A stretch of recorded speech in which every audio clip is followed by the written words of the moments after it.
कि पूरे चौहान साहब भी कुछ पूछना चाह रहे हैं, कोई बात करना चाह रहे हैं? चौहान साहब आप कुछ कहना चाह रहे हैं? बिस्मिल्लाहिर्रहमानिर्रहीम। देखिए जी, मैं तो पहले तो मुबारकबाद पेश करूंगा नून लीग के दोस्तों को कि चलो देर आए दुरुस्त आए। आप लोग गए थे 8 हफ्तों का कह के, चलो 4 साल बाद आ रहे हैं, अच्छी चीज़ है और नवाज शरीफ साहब का आना बनता भी है। और मैं पिछले 4 महीनों से जब से ये PTI की अकीदत की ऐनक और डिसिप्लिन का जनाब ऐनक उतरी है, मैं एक हक सच बात हूँ कि नवाज शरीफ साहब पे ज्यादती हुई थी कि पनामा के इशू के ऊपर जो 2016-17 के अंदर उनकी ज़ात को और उनके ख़ानदान को जो है वो टारगेट किया गया था, वो एक प्री प्लान्ड एजेंडा था। और उस प्री प्लान्ड एजेंडे के तहत जनाब उनको सियासत से भी आउट किया गया, इक़्तिदार से भी आउट किया गया और फिर उनको विक्टिमाइज़ किया गया। तो एक तो ये है कि चले वो तो जो चीज़ थी, अब मसला ये है कि बड़े जलसे करने से बड़ी रैलियां करने से इस वक्त जो मुल्क के मसाइल हैं वो हल नहीं होंगे। मुल्क के मसाइल हल होंगे कि अब आप पाकिस्तान की इकानमी को किस तरीके से बेहतर कर सकते हैं। अच्छा, मैं ये कह रहा था कि ये बड़े जलसे, बड़े जुलूस, बड़ी रैलियां करने से कोई इस पाकिस्तान की सियासत के अंदर जो इस वक्त आलूद सियासत हो चुकी है बदकिस्मती से 2011 के बाद तो इतनी ज़्यादा पोलराइज हुई कि जिसकी वजह से अब कोई सियासी इख्तलाफ रखने वाले एक दूसरे की ना शक्ल देखने के रवादार हैं, ना बात करने के रवादार हैं, ना रिश्तेदारी करने के रवादार हैं, ना उठने और बैठने और आपस में कुछ खाने पीने और सलाम दुआ के रवादार नहीं छोड़ा इन्होंने। इन हालात के अंदर अगर तो नवाज शरीफ साहब ने मज़ाहमती रवैया रखा, जो आज से 10-15 दिन पहले भी एक आध दिन के लिए उनके ऊपर हलूल किया था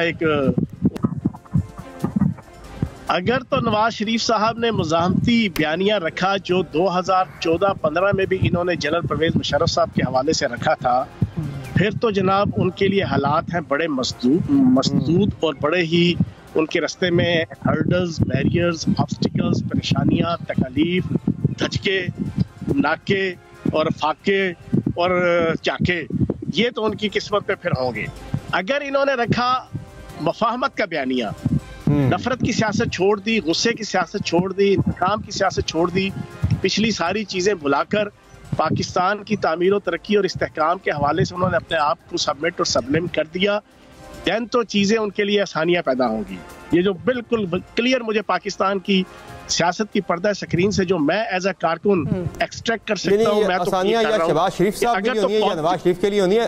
डॉक्टर वाली जुल्फिकार आपसे कुछ सवाल करना चाह रहे हैं। आप क्या शरारती जो है वो सवाल कर रहे हैं, या नवाज शरीफ के लिए होनी है या शहबाज शरीफ के लिए? क्या मुश्किलात है तो फिर शहबाज शरीफ के लिए आसानियाँ है। अच्छा, अगर उन नवाज शरीफ के लिए आसानियां तो शहबाज शरीफ के लिए मुश्किल आते हैं। तो मतलब आप ये कह रहे हैं कि वो कोशिश कर रहे होंगे कि शहबाज शरीफ साहब अंदर ही अंदर दिल में लड्डू फूट रहे। अच्छा फयाज साहब, बिल्कुल आपने ठीक कहा कि एक तो मज़ामती बयानियां हैं, अगर उसी के तहत चलेंगे तो आगे नहीं जा सकेंगे। पर एक और चीज़ जो कंट्रीब्यूट करती है वो जो पॉलिटिकल इंस्टेबिलिटी है। अभी जिस तरह चीज़ें जा रही हैं, मेजॉरिटी पार्टीज़ ये कह रही हैं लेवल प्लेइंग फील्ड नहीं है, मेजॉरिटी पार्टीज़ कह रही हैं कि नवाज शरीफ के लिए फील्ड जो है वो सेट किया जा रहा है। आपको नहीं लगता कि जो आपके माजी के लीडर, जिस पे वो जब भी उनसे सियासी मफाहमत की बात की जाती है, कहा जाता है NRO मांग रहे हैं वगैरह वगैरह, अब सब लीडर्स को अपने से आगे सोचना चाहिए और वो पॉलिटिकल स्टेबिलिटी भी हमें चाहिए, तभी उसके बाद इकोनॉमिक स्टेबिलिटी आएगी, तभी मुल्क जो है वो तरक्की की राह पर गामजन होगा। मुझसे सवाल पूछा आपने मारिया साहब? जी फयाज साहब, देखिए बात यह है कि 2018 का इलेक्शन किसको फैसिलिटेट किया गया? 2018 के इलेक्शन से पहले जो 3-4 साल थे, किसके लिए जनाब लेवल प्लेइंग फील्ड जो है ना वो बेहतर की गई? 2018 के इलेक्शन से आज आप बातें कर रहे हैं, पहले तो कुछ और ही मौक़िफ़ होता था। नहीं, मैं बता रहा हूँ ना, आप वो डिसिप्लिन नहीं है ना, आप वो अकीदत की ऐनक नहीं है ना। नहीं, मुझे हकीकत की बहुत जो है वो अंडरस्टैंडिंग भी है। आप लोगों को जरा थोड़ी देर पे आया हुई है हकीकत आप पे शायद। नहीं, मैं आपको टांट नहीं कर रहा जो आप मुझे इस तरह टांट कर रही है। जी। मैं एक क्लैरिफिकेशन दे रहा हूँ कि उस वक्त मेरे ऊपर एक डिसिप्लिन की, पार्टी के एक मेंबर की, पार्टी के एक लीडर की, as a minister, as a MPA को पाबंदी होगी। अब मेरे पे पाबंदी नहीं है, तो इस वजह से मैं आपको कैटेगोरिकली बता रहा हूँ वो हकायक कि जो आप मुझसे ज़्यादा बेहतर जानती हैं, क्योंकि आप मुझसे ज़्यादा तजर्बेकार भी हैं, बासलाहियत भी हैं, तारीख पे आपकी नज़र भी है, मेरे पास तो इतनी नहीं है। लेकिन मैं इस वजह से बता रहा हूँ कि 2018 में अगर उन्हें फैसिलिटेट किया गया, तो अब अगर नवाज शरीफ साहब को फैसिलिटेट किया जा रहा है तो उसके ऊपर इतनी जनाब क्या कहते हैं रिजर्वेशन और इतना चीखना चिल्लाना क्यों किया जा रहा है? पीपल्स पार्टी कहती है, पर हमें क्यों फैसिलिटेट कर रहे हैं, हमारा क्या कसूर है? मतलब वो फैसिलिटेशन तो नहीं होनी चाहिए। मतलब पीपल्स पार्टी 15 साल से थोड़े जना आम चुप रही है। 15 साल से जो आप एक सूबे के अंदर इक्तदार में है, तो आपका क्या ख्याल है कि बगैर फैसिलिटेशन के हैं, बगैर अकोमोडेशन के हैं, आप अपनी पॉपुलैरिटी के सर पे हैं पीपल्स पार्टी? क्या पीपल्स पार्टी सिंध में अपनी पॉपुलैरिटी की वजह से 15 साल से इक्तदार में रही है? सही। तो अभी तो उन्हें ज़ाहिर है पंजाब के अंदर कुछ मसाइल का सामना है। पीपल्स पार्टी जो ऑब्जेक्शन कर रही है वो कह रही है कि पंजाब में हमें लेवल प्लेइंग फील्ड नहीं मिल रही, केयर टेकर सेटअप के अंदर जो है नून लीग के लोग ज़्यादा इस वक्त फैसिलिटेट अकोमोडेट हुए हुए हैं, सेंटर के अंदर भी पंजाब के अंदर भी। और वो कह रहे हैं कि पंजाब में नून लीग के लिए खुली छूट है हर तरफ, लेकिन पीपल्स पार्टी को मसाइल का सामना है। ज़ाहिर है वो गिला तो किसी और सेंस में कर रहे हैं कि जो मिल रही है फैसिलिटेशन PMLN को वो उन्हें क्यों नहीं मिल रही। उनका गिला तो असल ये है। देखिए, बात यह है कि पीपल्स पार्टी बिलावल जरदारी को अपना कैंडिडेट बना के फिर रही थी, और जो बाइडेन एडमिनिस्ट्रेशन के साथ आसिफ जरदारी साहब के और पीपल्स पार्टी के अच्छे ताल्लुकात हैं, ये आपको भी पता है, और डॉक्टर मारिया साहब को तो ज़्यादा पता होगा कि वो ज़्यादा बाखबर हैं।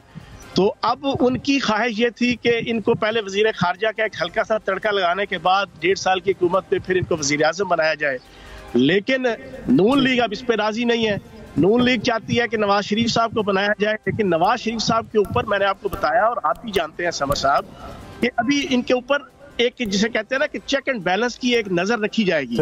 अगर तो एटीट्यूड ठीक रहा, अगर इनका सॉफ्टवेयर अपडेट हो गया, अगर तो इनके अंदर से जना वो एक मुजाहिमत का जो एक नवाज शरीफ है वो खत्म हो गया, अगर तो उभर के जनाब एक मज़ाहमती सियासत वाला नवाज शरीफ बाहर ना निकला, फिर तो चीजें शायद इनके लिए जनाब फेवरेबल हो। लेकिन अगर वो नवाज शरीफ जो बार बार पिछले 40 साल से उभर के सामने आता है, अगर वो सामने आया तो जनाब पीर वाले दिन पेशी है, फिर हर हफ्ते पेशी है, या इस्लामाबाद हाई कोर्ट में, लाहौर हाई कोर्ट में, या सुप्रीम कोर्ट में। तो फिर उस पेशी के अंदर क्या रिजल्ट आता है, फिर ये अल्लाह मालिक, फिर अल्लाह को पता है कि फिर क्या रिजल्ट आएगा। तो ये सारी चीजें डिपेंड करती है नवाज शरीफ साहब के रवैये के ऊपर। वैसे चौहान साहब आज आप बड़ी मजेदार बातें कर रहे हैं, बड़ी दिल से बातें कर रहे हैं। आप बैठे हैं कहाँ पे? ये कौन सा पुरफजा मुकाम है जहाँ आप बैठे हैं? बड़े सच्चाई उभर के आ रही है। तरीके साहब का घर है पीछे, ये रावल डैम आपको नजर आ रहा है, और बिल्कुल साइड पे मैं करूंगा तो आपको चेयरमैन तहरीक इंसाफ का पूरा घर नजर आएगा। ये मेरी छोटी सी कुटिया है, यहाँ पे मैंने बनाई हुई है, नजर आपने रखी है, मैंने झोपड़ी बनाई हुई है, उस झोपड़ी में मैं बैठा आपके साथ शो कर रहा हूँ। नजर आपने रखी है, यानी बैक वक्त आपने बनीगाला पे भी नजर रखी हुई है और रायमंड पे भी आपने वहां से बैठ के नजर रखी हुई है। बड़ी आम जगह से आप ताक लगाए बैठे। क्या बात है, सही है।